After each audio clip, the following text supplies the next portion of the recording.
Welcome everyone. Last week, you might remember I uploaded a video about my experience in participating in the Community Game Jam 2019. After submitting, creators can play and rate other people's games, so that's exactly what I did and am doing now.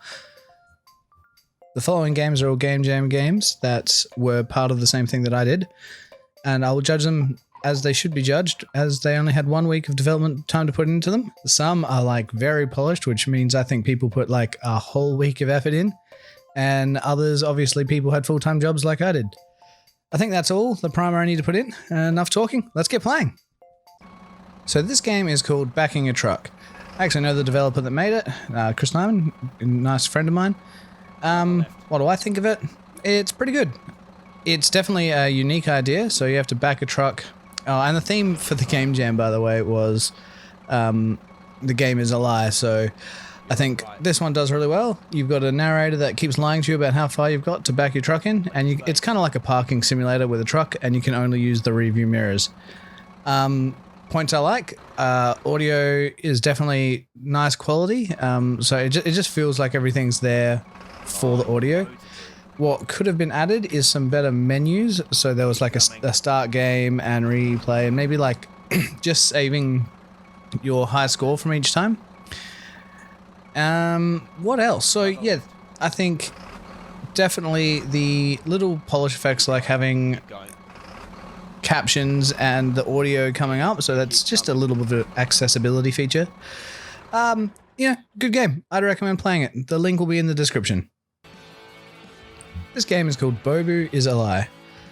It's very cute. I think the graphics nailed it on point. I like the little things like the menu being like this isn't start, this isn't exit. Obviously that's part of the theme for Game is a Lie. I love that the first thing it does is like have a sign saying space, so press space to jump or whatever it is. And that's not the button. I think it was like X or V or something. It's just like a little thing where I was just like hitting the keyboard. I'm like, I have to be able to jump somewhere because I couldn't get up the ledge. The music for the game, while it is good quality, I don't think it really matched the theme. I would have preferred something a bit more adventurous and cutesy. The different levels where you could get different power-ups were nice, and just like the enemies and stuff were good as well.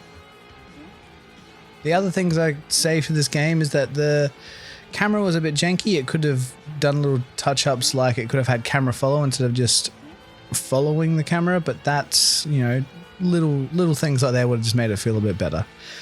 All up, I thought it was pretty interesting. Again, though, the music really put me off, so I can't recommend like playing it for too long. So this is called Differentiation Game.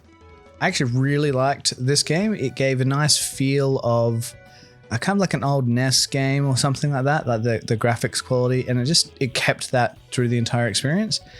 The sound effects were really nice and matched it as well, so it just felt like all in all a nice little polished game. As for it matching the theme, I think it did it really well. So there's like a kind of AI computer character or someone speaking through a speaker box the entire time. You got to go do things and it'll ask you questions like, oh, did I do this or did I do that?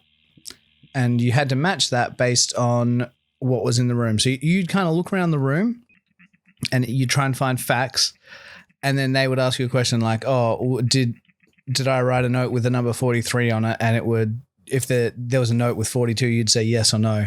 So it was kind of sort of lying to you, and you had to use your powers of observation and memory to get through. So you go through the different levels.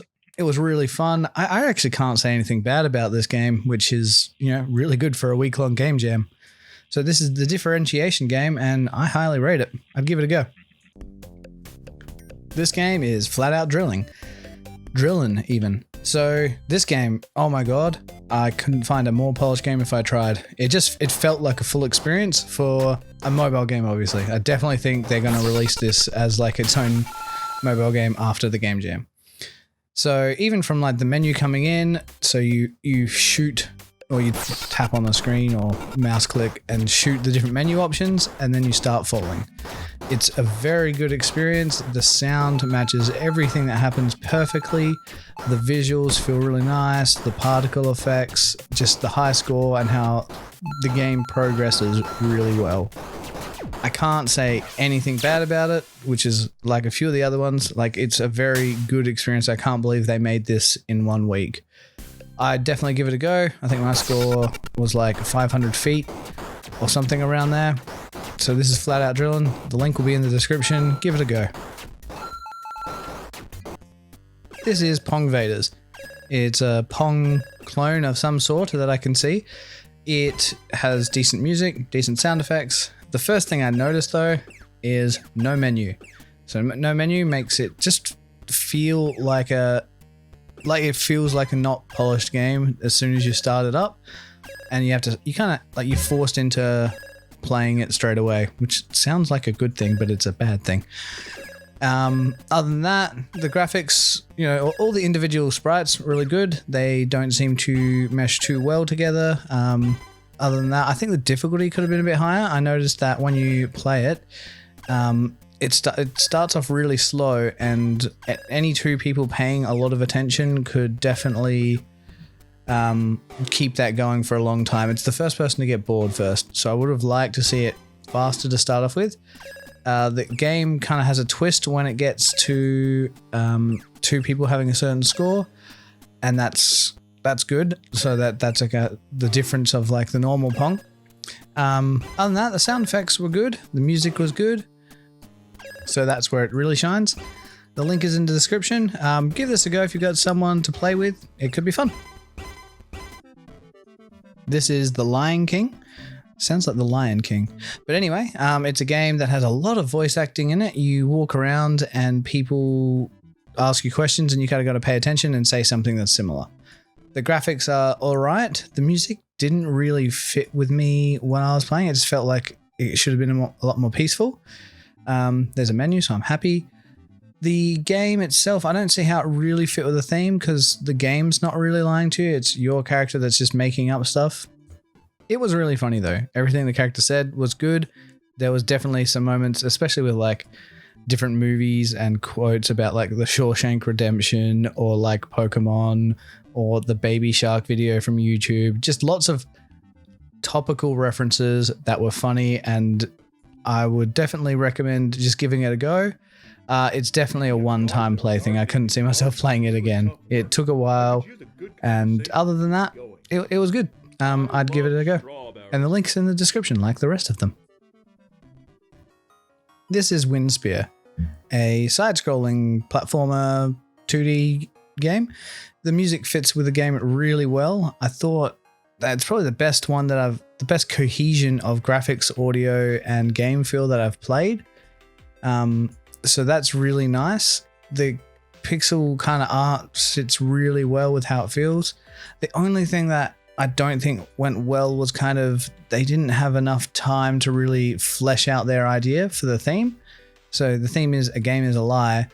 The first thing that happens is they're like, oh, kill the green people and pick up the coins, which, knowing the theme, I knew to do exactly the opposite and go through all the levels. It actually took me till about halfway through that I realized you could actually attack the green things, because they always kept getting in my way, which was a bit embarrassing for me. But other than that, the little polish effects, like when you died, the transition to it being back to the same level was really nice. Transitioning between levels in general was really nice. The green goops being able to hide behind bushes, just all those little things was surprisingly good and felt well done. And I would love to see the people that made this game put something together from this, because it was just a very beautiful game, to be honest. I highly rate it. The link is in the description, so if you want to play it, go forth. So that's all the games that I had time to make videos for. I played a few more. There was definitely some that I played that I didn't want to make videos for because they just were very rushed, or obviously didn't have any effort put in. I'd kind of picked ones that someone at least submitted a full game. Other than that, thank you for watching. So next week we're going to be putting up some stuff for our game, The Sacred Acorn, which is actually our Gamejam game, but we've decided to continue working on it because we had a good reception to the graphics and the audio. What we didn't have a good reception to was kind of the bugs and the gameplay, but we have some ideas how to make that better. So I'm definitely going to be excited about working on that. Other than that, we're going to keep up with the weekly videos, hopefully, and we hope you enjoyed watching, and I hope these games offer some people some fun like they offered me. All right, see you next week.